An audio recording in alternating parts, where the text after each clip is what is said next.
Is this a rhetorical question? Because I can tell you what I think about. Why do you think Professionalism. Exactly. It's professionalism. Corporate Brian image, Colangelo, proper. How does Burke knows how to talk to the media? Won't do anything to hurt the organization. I'll give you 3 strikes right here when it comes to Burke, comparing to Colangelo. 1, he dresses nicely. Burke, his tie's all out. Undone. He barely has his shirt on. It's like he just got out of bed. Strike 2, his attitude. His attitude in general, his demeanor, it's very abrasive. That may not be. I know people that know Burke say that he's actually a very kind person, and this is not how he is. And I bet he is. It doesn't matter. But in the boardroom, Colangelo is like that. Burke is never like that, even with the media. And then strike 3. This may go along with strike 2. He burned a lot of bridges in the media. This media they own the Leafs. So when you're burning bridges with the people who own you, you're going to get shot in the foot. Did you see the press conference? Of course I did. Did you see when Steve Simmons and it wasn't even a question that would make I think it was a legitimate question. It was just a legitimate question. It wasn't to poke the bear or anything. Steve Simmons asked Brian Burke whether he would continue to run USA Hockey. Yeah, for the 2014 Sochi Olympics. And Burke said, "You ask them," and that's another thing I'm not going to miss is listening to questions from you, Steve. It's like one of the good things that came out of this is I'm never going to have to listen to you, Steve. And that was kind of like, I don't know. And that's typical Burke. Yeah, but that's because Steve doesn't kiss his butt like everybody else. Exactly. Steve writes what's on his mind, and obviously Burke doesn't like that. Yeah, I mean, Steve, the thing is with Steve Simmons, I think the only reason he gets popular is because he kind of writes on the edge. He talks on the edge. He says things that people don't agree with. And is that, shock journalism maybe? I think so. But that's why Burke doesn't like him. Their personalities clash, and that's great. But, yes, his question was perfectly legitimate. Burke could have, been totally calm and I know calm is not his vocabulary, but no, Burke had the typical press conference. Typical Burke press conference. I love people asking. So, what were they asking? Questions about coaching, questions about players. He's like, not my problem anymore. Now, what is the one thing Burke is going to be defined? What his role in Kessel Toronto? trade. Exactly. I think and you can ask anybody. Defended it at the final press conference. You know what bugged me about that conference? The one thing he said, I can take his rudeness, I can take his abrasiveness, because that's Burke. You have to be used to that. The one thing I really didn't like is when he commended Ron Wilson. If you were to ask me what happened to the Leafs last season for them to just, fly off the cliff, like Burke said, it was Ron Wilson. When Carlisle came in, he tried to change the system. That didn't help either. But it was only 18 games. But by the last 18 games, Leafs were done. You've already dug your hole and just laid in it and just waited to die. That already happened for the Leafs, and that was Ron Wilson. I know on Sportsnet, this about 2 days after Burke got fired, Brad May used to play for Burke, Vancouver and Toronto, and he said he played for Ron Wilson, and he said Ron Wilson is an awful coach, and he said Brad May said, personally, I think the reason the Leafs just disappeared the last half of the last season is because of him, and it's the way he runs his team. I don't know. It's coaching philosophies too, though. Ron Wilson had his defensemen when the rush was coming against them. Ron Wilson had his defensemen closer to the board so that when the puck was dumped in, they'd get the puck quicker and move out of the zone quicker. Where Randy Carlisle's more defensive, he has the defenseman closer to the net. So they're not going to get the puck as quick, but they're going to protect the net, which I think is what they should do. He is a more defensive system. So what I'm basically saying is Ron Wilson was a run and gun type of coach, but he had to do that with the team he had. It's not like he had Milan Lucic or Corey Perry. He had Mikhail Grabovski and Kulemin and Kessel, fast guys. So you got to do that. Look at the defensemen, John Michael Lyles, Jake Gardner, small little guys with the puck. Even Morgan Riley. I don't know too. If he makes the team. He wasn't there last year. But if he makes the team, he's going to be on exactly. the team. So Carlisle comes in, tries to change the system. Well, it's going to still take a while to have that system work properly. You need bigger forwards, bigger defensemen.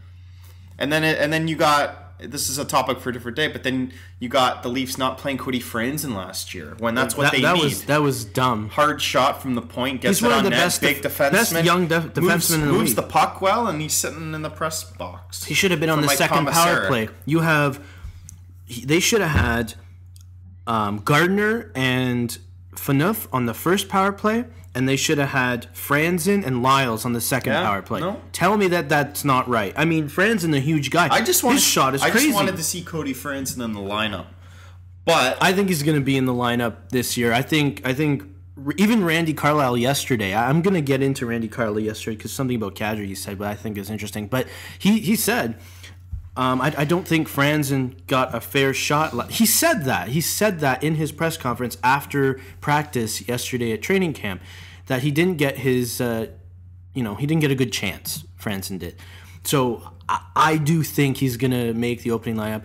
And by the way, the whole thing about Paul Ranger, okay, he hasn't even signed yet. If he was signed, he would have been on the first pairing. He said he was going to sign, and he hasn't. But you know what? It's funny. You know how you were talking about like everything happens a day after we do our show? Yeah. A day after we did that show, when I was talking about Paul Ranger, it comes out that Paul actually told management he wants to finish the season with the Marlies just to round out his game. And then he said, we'll see what happens in the summer and next year.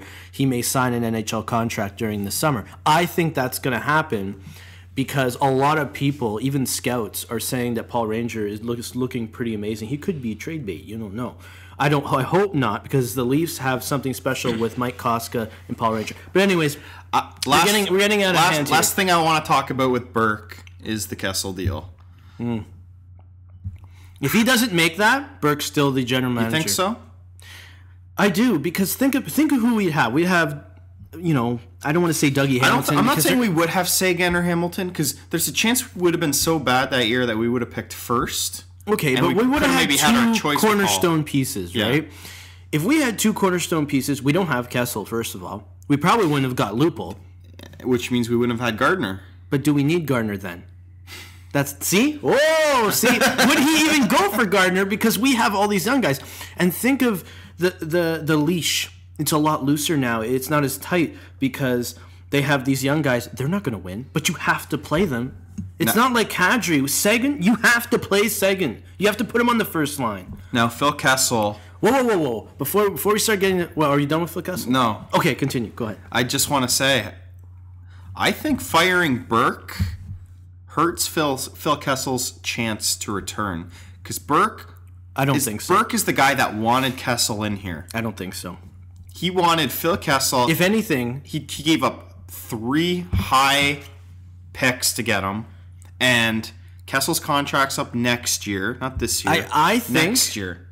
If anything... Could you imagine losing Phil Kessel next year and seeing Tyler Sagan and Dougie Hamilton and maybe even Jared Knight just produce for years in Boston? I don't... It's already painting me... Hold on. I'm going to have my little moment here. It's already painting me that I have to see Tuukka Rask become one of the young elite goaltenders in the league. He's kind of injury prone, so I don't really... Well, we're going to find my breath on this year with Tim Thomas fishing for a year. Whether... I'd take Tim Thomas over him any day, but anyways. But that's... This year, it's all Tuukka Rask for Boston. Yeah. They're going to lean on him, and I'm curious to see how he does. And it just pains me that it could have been Rask and Sagan, and those guys should be in Toronto. And then we're the up-and-coming team, but here we are still stuck in transition. But just hold on a second here. You said that we're looking at a chance that he may not re-sign here. I don't want him to re-sign here. You want to lose him? lose him. Where are we going to lose him? He's not a set of car keys. You can't just lose him. Yeah, but if he becomes a UFA, he can sign anywhere he won't become a UFA because I think because you think they're going to trade him? Because Burke's gone, you're going to see Phil Kessel probably. I'm not saying this is going to happen, but I say you have a better chance now of seeing him get traded for some good pieces. Maybe some first-round picks. I don't think so. Not as high as second overall, though. I think you may see a first-round pick and an elite center. If they trade Phil Kessel, you need to keep young guy. Yeah, though. You need to keep in mind though. If they trade Phil Kessel, where's Phil Kessel going to go? He's going to go Stanley Cup contending team. And where are they going to finish? It doesn't matter. I take a first-round pick lucky and a prospect. That team doesn't need prospects then, right? And if they have, so in the end, you have to be selective. So in the end, we trade a second overall pick and a 9th overall pick for a 25th overall pick. Burke did. That wasn't our decision. It wasn't I know it was management's decision, but right now this isn't Burke's thing. Phil Kessel belongs to Burke, and I love Phil Kessel. He is the leading. He's going to be the leading scorer on the Leafs this season too, I think. But you know what?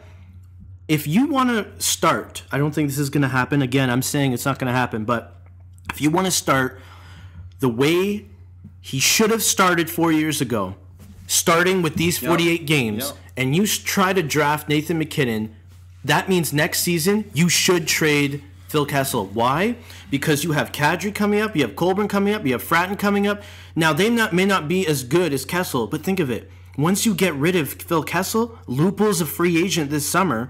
Again, this is not going to happen because they want that. These are the faces of the franchise. You need a core.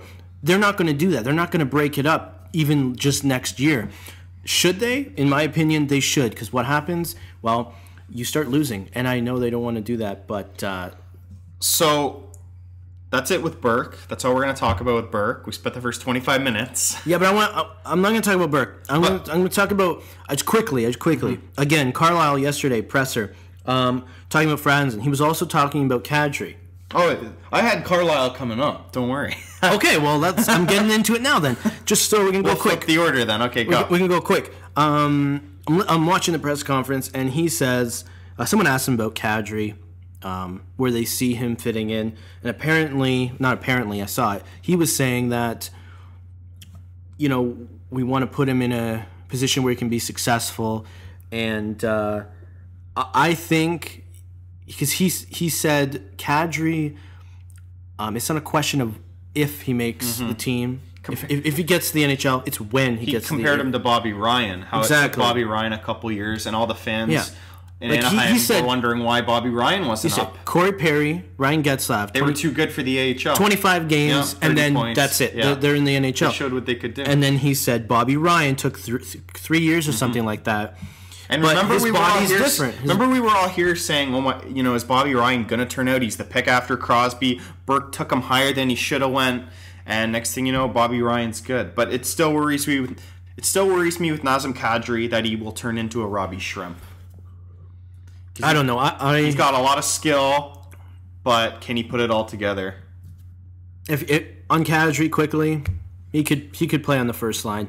Oh, I know. From your list? Yeah, I know. But I mean, he's never really gotten a full season. He's never had an opportunity. If he had, I'm going to tell you right now, if he has a full season, it would essentially be his rookie year. It would be. I mean, technically it wouldn't be. He's not going to play on the first line this year, though. You know that. I know that. Carlisle already said... It's only 48 games. I know. He already said Bozak, Kessel, Lupul yesterday, essentially. Yeah, I know he did. Unless Bozak goes in a deal for Luongo. But you need to understand that because he hasn't been given a shot, let's just say Bozak gets traded for some guy named Robert.